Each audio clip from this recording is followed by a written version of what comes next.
اوكي يا جماعة الخير، كيفكم؟ شو الاخبار؟ ان شاء الله كله تمام. زي ما قرأتوا بالعنوان، هبيلة اليونان.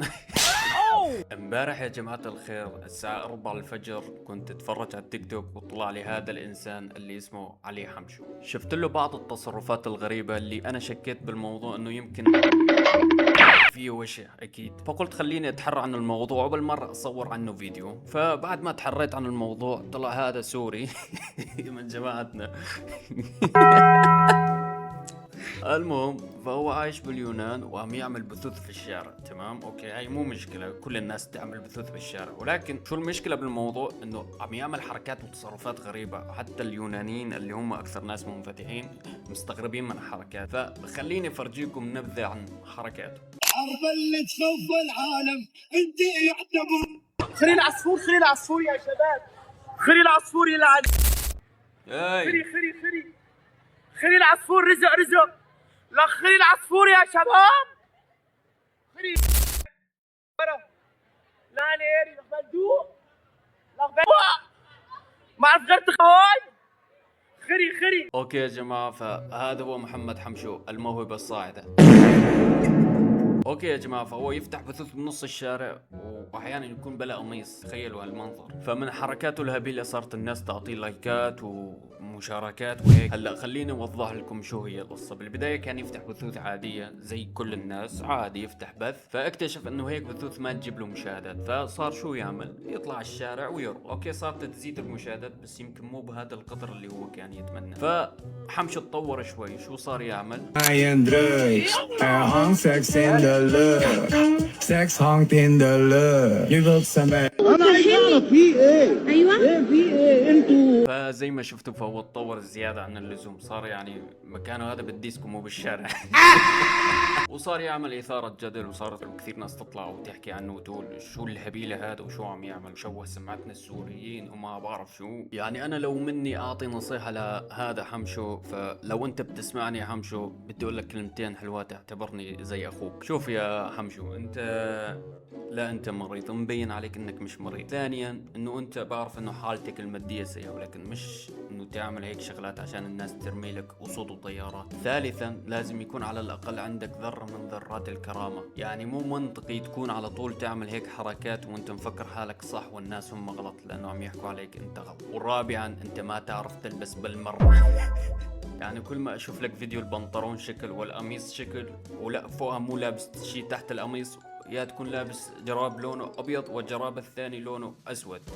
فحبيبي انت شو عم تعمل بحالك؟ يا الله. وانا ليش مركز اصلا؟ عنديش فرعون صبرون يا ولك.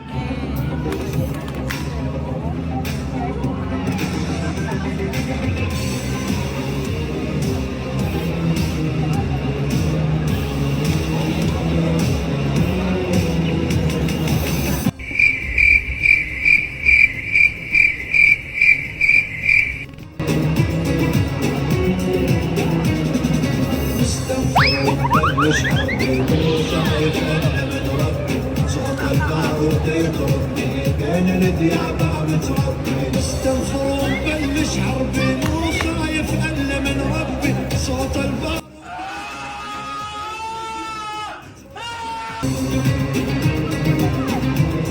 تخاف من ربك ما؟ يا صاحبي انت شو عم تعمل بحالك وفضحت حالك وما ظل حدا ما سبك؟ يعني انت كيف راضي عن نفسك؟ ما بعرف. انا نفسي اعرف هدول الناس كيف مفكرين حالهم انه شخصياتهم قوية وما عندهم رهاب اجتماعي. هذا ما اسمه انه ما عندك رهاب هذا ما اسمه انه ما عندك رهاب اجتماعي، هذا اسمه انك هبيلة. والله انت هبيلة. يعني تفضل تفضل على هذا.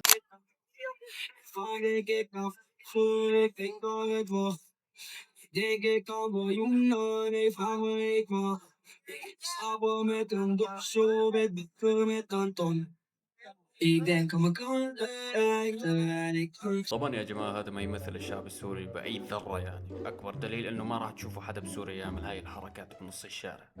ولكني أحس أنه بعض الناس صارت لما طلعت على أوروبا فصارت تشوف أنه في حرية زايدة عن اللزوم، فصارت تفكر أنه فيها تعمل شو ما بدها بدون ما تاخد اعتبار لوطنها أو شعبها أو لناسها وقرايبها، فصارت تعمل أي شيء هذا، وصاروا مقتنعين بكلمة أنت حر إذا لم تضر. صح. والله لا اخاف اطلع هبيل اكثر منك.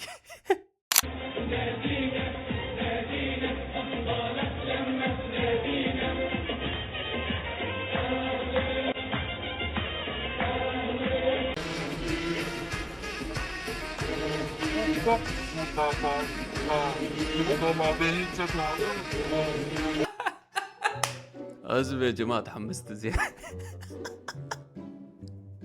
اخوي والله انت مرض، قوم انقلع. اوكي خلينا نشاهد بعض الفيديوهات الاخرى اللي ارسلها لي صاحبي. رئيس إيران، أنا زعلانة منك.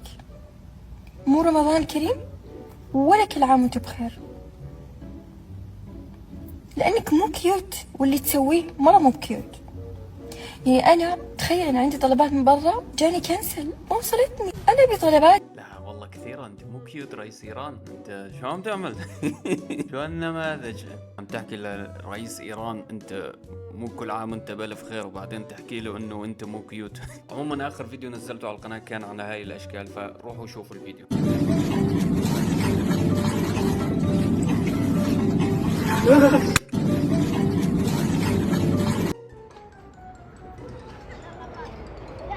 امك معايا. الحمد لله. رحمك الله. Βγαίνουν φωτιές για σένα όταν σπαράζω. Πάρε τα χνάρια طخنا؟ να με زفتي التخنة وفات. βρεις και σώσε με αφού μπορείς. Ευχαριστώ. وفي اليابان بلي خلص واختي خاكك والله يفيدنا في الكربون. لازم شو بدك بالرجال عايف حاله وعم يشحد وانت عم تجي اوكي يا جماعة هذا فيديو سريع فلا تواخذوني، عم حاول اركز اكثر هاي الفترة على الانستغرام والتيك توك، فلهيك انا مخفض الانتاجية في اليوتيوب فلا تواخذوني. ولكن ان شاء الله من الاسبوع الجاي راح ننزل كل اسبوع فيديوين، فترقبوا الفيديو الجاي راح ينزل يوم الثلاثاء. كان معكم آرام واتمنى تكونوا بصحة وخير، ولا تنسونا من اللايك والاشتراك، والسلام.